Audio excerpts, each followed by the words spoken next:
Welcome back to my channel. Jadi selamat datang di kanal Blopers. Jadi saya mau informasikan bahwa yang belum tahu ini ternyata bulan ini kita nggak ada FIFA Matchday ya guys. Jadi untuk timnas senior ini sudah diinformasikan oleh ketum PSSI Erick Thohir bahwa libur dulu ini. Jadi agak sedikit dua kata lucu ya, kenapa gitu. Oke, daripada penasaran kita langsung masuk aja ke intronya.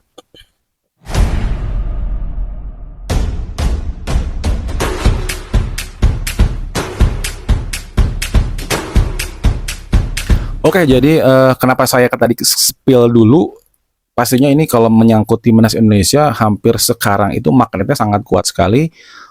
Bukan cuman orang yang paham bola aja yang bisa berkomentar, orang-orang yang menurut saya yang FOMO-FOMOan doang, yang dikit-dikit war ticket, ini ngerti nggak ngerti sebenarnya mereka juga tiba-tiba sering komentar gitu, baik yang laki-laki maupun perempuan. Perempuan maksudnya yang wanita, cewek kan jarang biasanya spesifik senang bola, paling yang ganteng-ganteng atau yang viral-viral aja kan. Tapi ternyata sekarang semua menggandrungi timnas gitu, jadi magnet. Tapi ini berlaku bukan hanya Indonesia, di luar pun mereka tiba-tiba jadi fans timnas Indonesia gitu, yang viral. Cuman sedikit saya agak menyayangkan ya, itu sekarang ini bulan November ternyata sayang sekali kita nggak ada FIFA Matchday untuk timnas senior. Jadi kita nggak, atau jangan berharap pemain abroad itu akan tampil di FIFA Matchday bulan November ini, karena sesuai dengan plan PSSI gitu ya, mungkin Erick Thohir, harusnya ini November ini, kalau kemarin kan Oktober itu adalah round 4-nya timnas Indonesia, dan sebenarnya optimisme kita atau optimis kita adalah di November ini kita playoff nih, harusnya ya round 5 nih menghadapi runner up grup A, harusnya ya gambaran kita ya. Meskipun saya lihat gambaran kita juga nggak, menurut saya pribadi ya, Arab Saudi, Irak, mereka tetap teratas gitu. Indonesia cuma ngintip aja untuk lolos sebagai runner up. Ya meskipun secara tim, secara squad kurang lebih sama lah, hanya ranking doang yang memisahkan antara kita dan mereka. Keoptimisme terutama federasi ya, karena dilihat dari gelagatnya mereka selalu bilang ini terbaik, ini lebih baik, kita optimis, pilih di depan mata. Ya setidaknya round 5 itu adalah realistisnya kita lolos, dan harusnya November ini menjadikan, udah bukan mikirin friendly match sebenarnya sih, ini harusnya kita fokus lagi untuk fight, kita harus lolos ke babak playoff antar konfederasi harusnya. Tapi ternyata gagal di round 3, round 4 kita kalah 2 kali berturut-turut, meskipun skor tipis, artinya memang gapnya nggak jauh banget gitu. Makanya kenapa kita sangat menyayangkan kenapa kita nggak lolos dengan cara yang tidak masuk akal. Beberapa friksi, beberapa konflik sepertinya ada di sana pada saat menghadapi Arab Saudi. Starting line up tiba-tiba berubah gitu, tidak sesuai dengan ekspektasi ya. Meskipun saya menghargai Clifford yang lebih tahu, yang lebih mengerti taktikal gitu.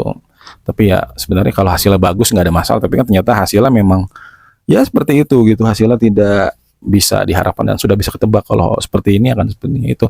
Menghadapi Irak yang harus menjadi titik balik kita bisa meraih poin penuh, ya lagi-lagi meskipun ada sedikit perubahan yang lebih bagus, hasil tidak berpihak kepada kita gitu. Dan akhirnya ya round 5 itu sungguh berat untuk kita harapkan. Dan kenapa saya buat video ini adalah saya ingin kembali kita merefleksikan tahun-tahun kemarin gitu, bagaimana Erick Thohir, ketum PSSI, dengan istilah kampanyenya, dia bilang vibes-nya ini kita udah pildun dan kita harus cari negara yang di bawah 100 itu. Kita akan mengejar rank 100 gitu di akhir tahun ini, kalau nggak salah ya, tapi kalau salah mau dikoreksi. Bahkan beberapa negara besar gitu ya sudah bersedia misalkan untuk friendly match, tinggal nunggu waktu yang pasnya aja kapan. Beberapa setelah kemarin Argentina gitu, beberapa negara utama gitu level 1 sudah mau, seperti Jerman disepilkan, Jerman dan Portugal siap untuk bertanding gitu. Dan terakhir adalah Belanda yang secara terang-terangan resmi bilang siap untuk friendly match, karena ada kerjasama antar kedua negara tersebut gitu ya. Cuman angan-angan itu sepertinya harus kita kubur, kita kembali ke setelan pabrik, karena jangankan menghadapi mereka, FIFA Matchday aja sekarang udah nggak ada gitu kan. Dengan alibi dari PSSI atau Exco bilang karena pelatihnya belum ada, belum dipilih gitu. Artinya ya nggak ada kepentingan untuk urgensi ya. FIFA Matchday ini untuk apa gitu. Padahal kalau menurut kita yang tahu jejak digital ya sekarang pas kemarin konferensi pers itu kan kita masih ingat dan pasti semua publik pasti ingat kita harus nge-push rank FIFA gitu sampai 100. Artinya lihat dari kemarin pertandingan negara-negara ASEAN di kualifikasi Piala Asia, mereka juga berimpact bagus dengan meraih kemenangan ya. Artinya kita malah yang main di kualifikasi Piala Dunia round 4 karena kalah ya kita akhirnya turun juga. Mereka yang meraih hasil positif seperti Malaysia, Thailand dan juga Vietnam ya meskipun nggak sebanyak Malaysia gitu, tapi mereka juga terkatrol posisinya, terutama Malaysia yang tadi ada di bawah Indonesia sekarang bisa naik menggeser jauh peringkatnya gitu. Indonesia kembali turun lagi dan ini seperti kesetelan pabrik karena statement dari Erick Thohir lebih banyak klarifikasi, lebih banyak menghindar sekarang gitu kan dan lebih sering bilang saya sekarang sebagai Menpora jadi nggak bisa bahas sepak bola, nanti nunggu waktu saya jadi ketum PSSI. Agak sedikit bingung ya kenapa pertanyaan yang buat saya mungkin nggak banyak juga sih dari wartawan nanya, mungkin 1-2 pertanyaan gitu, kenapa nggak langsung dijawab aja. Tapi lagi-lagi itu privasi dan privilege sendiri ya mungkin bisa aja gitu kan diberlakukan seperti itu. Cuman ya setelah vibes ini hilang kayaknya Erick Thohir nggak seceria sebelumnya gitu. Apakah dia sedang terbebani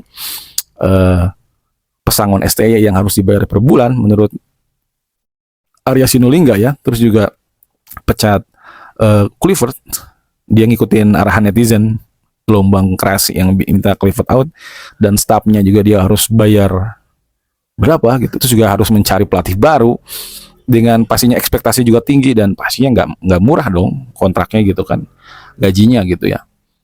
Mungkin sedang mikir ini dari mana gitu kan, mungkin itu menurut saya gitu ya. Jadi nggak seceria kemarin yang berapi-api, yang sepertinya yakin, optimis gitu. Bahkan FIFA Messi aja dia lupakan gitu. Dan saya sebenarnya sebagai orang yang kecewa gitu, kita gimana mau push rank dan kalau ada publik yang minta ET out, buat saya sekarang sih rasional sih ya, karena ya sepertinya dia udah pudar deh untuk ini aura ininya ya, aura ingin memajukan sepak bola, terutama timnas ya kan, liga katanya dia nggak merhatikan, dia nggak lihat.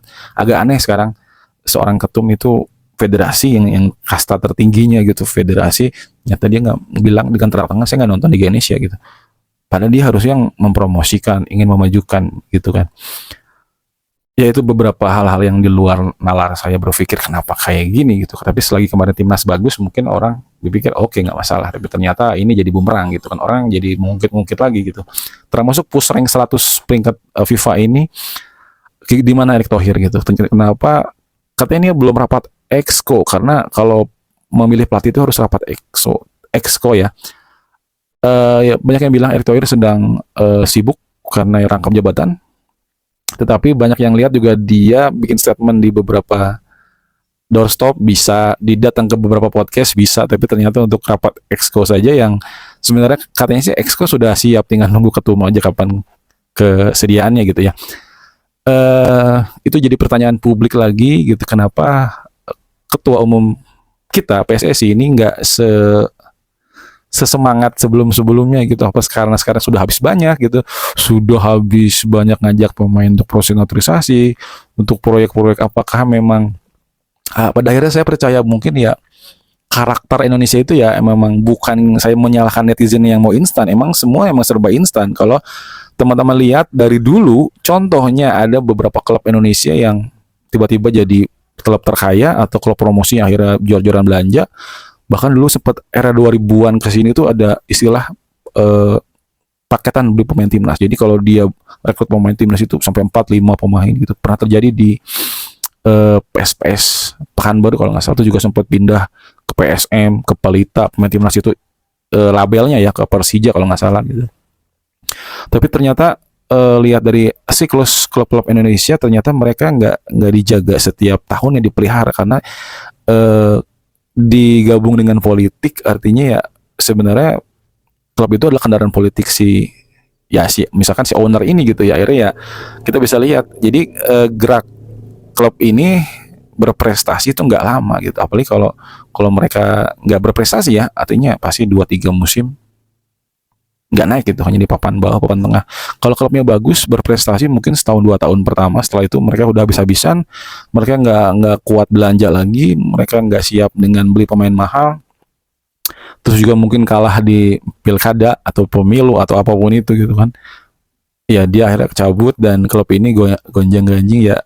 Iya, yang seperti kita tahu gitu, nggak ada yang lama. Dan kalau saya runut-runutin ya, kok kayaknya ini ada berbagai kemiripan, seperti kenapa dulu banyak pertanyaan kenapa klub Indonesia hanya mampu mengontrak pemain setahun gitu, kenapa nggak kayak di luar gitu kan 2 tahun, tapi sekarang udah ada perubahan ya untuk pemain muda yang potensial, sudah banyak yang kontrak 2 3 tahun berani gitu. Terus juga ada yang sampai ke 4 tahun juga untuk pemain timnas, ada yang langsung 2 tahun per kontraknya gitu kan. Tapi kalau dulu ada pertanyaan kenapa tiap tahun, tapi alasannya karena keterbatasan dana, terus karena APBD-nya cairnya tiap tahun gitu, atau mungkin subsidi klub dari operator liganya juga tiap tahun cairnya, jadi nggak ada yang berani. Terus juga mungkin ada yang bilang takut cedera juga di musim kedua gitu, atau klubnya terdegradasi kemarin seperti PSIS kan, banyak yang ngontrak pemain muda potensial, pemain utamanya dikontrak jangka panjang 2 sampai 3 tahun, ternyata dia degradasi. Nah itu gimana statusnya, seperti Dewangga, Septian David Maulana, kipernya seperti yang juga pindah gitu, sedangkan mereka masih terikat 2 3 tahun lagi. Nah itu akhirnya saya berpikir, oh ternyata memang yang instan ini bukan supporter timnas aja, memang dari dulu kita sebenarnya udah senangnya instan gitu kan, termasuk keputusan-keputusan serba instan kan. Perubahan dari 8 pemain asing itu kan hanya 1 bulan aja kan pengumumannya, harusnya itu kalau menurut saya berlakunya harusnya untuk musim depannya dong, tapi diputuskan di RUU PSS sebulan sebelum kick off liga dimulai. Artinya ini memang kita semuanya mau instan, dari klub yang punya jangka pendek instan gitu, terus juga ya semuanya instan. Ini yang saya lihat. Jadi buat saya, iya saya sekarang udah mikir kayaknya Erick Thohir ini udah nggak sesemangat di awal-awal, di setahun 2 tahun pertamanya itu ya. Apalagi setelah kegagalan Piala Dunia, meskipun dia bilang blueprintnya kemarin 2030, sekarang dirubah 2034, kita wajib 2030 ini akan kita coba.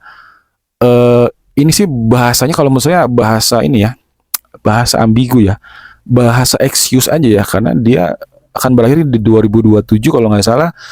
Kan dia nanti mungkin sudah nggak menjabat lagi, dan ini beban blueprint ini akan dibebani oleh the next ketum ini gitu. Dan programnya pun kita nggak tahu nih apakah nanti akan meneruskan program Erick Thohir. Pastinya harusnya kalau program yang bagus kita dukung dong, harusnya jangan nanti dirubah. Apakah nanti ketum yang baru ini alergi dengan pemain pemain naturalisasi, jadi di stop atau mungkin diirit setahun satu, mungkin setahun dua gitu, tergantung besaran eventnya. Kalau cuman berkutat di Piala AFF, Piala Asia, mungkin nggak harus banyak-banyak juga gitu, atau memang programnya akan di stop gitu, udah segini aja, mungkin hanya tinggal menyisakan yang belum proses aja gitu, nggak harus nyari lagi, kita nggak pernah tahu, who never know gitu kan. Terus yang kena imbas siapa ya, timnasnya lagi gitu. Kita kalau nggak main di FIFA Matchday, artinya rank kita akan terus tergeser oleh negara-negara yang ikut FIFA Matchday dan menang gitu.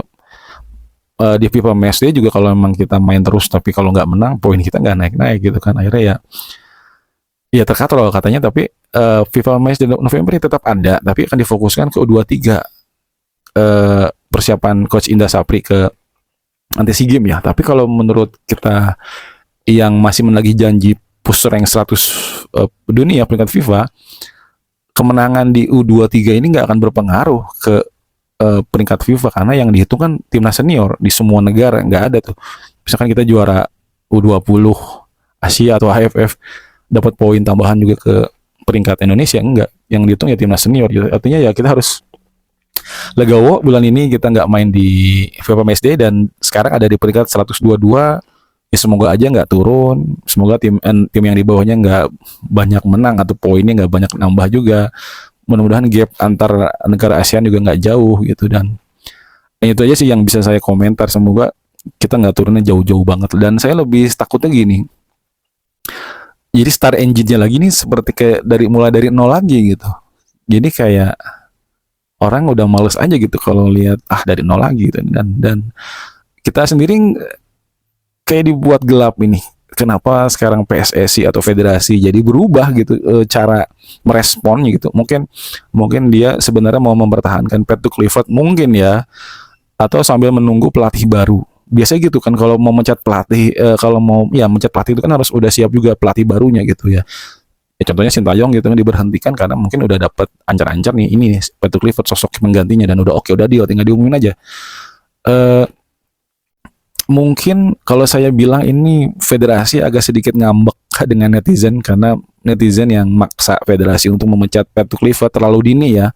Padahal mungkin dengan kegagalan ini kita akan main di FIFA Matchday lagi setelah November. Ya ketemu lagi ya Maret gitu kan. Harusnya mungkin ya kalau menurut saya, penilaian saya yang saya lihat, harusnya sih Patrick Clifford masih dipertahankan sampai nanti ada pelatih baru. Tetapi buat saya kalaupun kita nggak ada urgensi event gitu ya, kecuali mau push rank peringkat FIFA, ya buat apa juga gitu mempertahankan Patrick Clifford kalau nanti pun akan diganti gitu ya. Artinya memang sekarang agak sedikit kebimbangan juga sih untuk federasi ini mau pertahankan Patrick Clifford, tapi gelombang out dari netizen sangat kuat. Terus juga kalau mau mencat dia, menggantinya juga nggak harus, takutnya kayak kemarin buru-buru juga salah langkah, salah perhitungan, salah pertimbangan gitu. Nanti disalahin lagi oleh netizen gitu. Mau memilih siapapun, buat saya tetap ada pro kontra gitu. Mau sekarang nama yang mencuatnya sih kalau nggak salah Jesus Casas ya. Tapi nggak tahu, kata Jesus Casas dicalonin jadi pelatih Singapura kalau nggak salah. Tapi nggak tahu. Jadi nggak tahu, juga ada Sintayong. Tapi kemarin digaransi kata Sintayong nggak akan kembali, dan sekarang dinominasikan jadi salah satu calon pelatih Thailand. Di luar itu hasilnya apakah sudah di atau belum ya, nggak tahu nih. Tapi banyak publik atau netizen berharap kita tetap bisa kembalikan Sintayong. Seperti kata Bang Andre Rosiade bilang, kalaupun Sintayong kembali, PSSI nggak rugi dari minimal dari segi finance gitu, dari finansial, karena kontrak masih berlaku sampai 2027. Daripada kita bayar gaji buta, sekalian aja dia suruh kerja gitu, suruh ngelatih. Tapi ya gengsi juga pasti PSSI punya dong, nggak mau terus-terusan ngikutin kata netizen. Apalagi standar dari Erick Thohir kan sangat tinggi dan pastinya kuat gitu, nggak mau CLBK. Tapi ya kita lihat apakah nanti gelombang netizen ini akan kuat menyuarakan STY comeback, atau federasi dengan sekuat tenaga menahan atau menangkis itu semua, mungkin lewat isu-isu atau mungkin dengan lewat klarifikasi ya, saya nggak tahu juga ya. Ya semoga kita nggak banyak jadi tidur terlelap lagi ya untuk timnas nih, karena banyak liburnya, karena nunggu nanti tahun depan, karena nggak langsung juga di Januari ya. Mudah-mudahan kembali bangkit timnas untuk proyek selanjutnya, Piala Asia yang dengan di depan mata, dan Piala AFF yang nanti siap dimulai dari start 2026 ini ya. Oke, terima kasih sudah menonton video saya. Salam olahraga.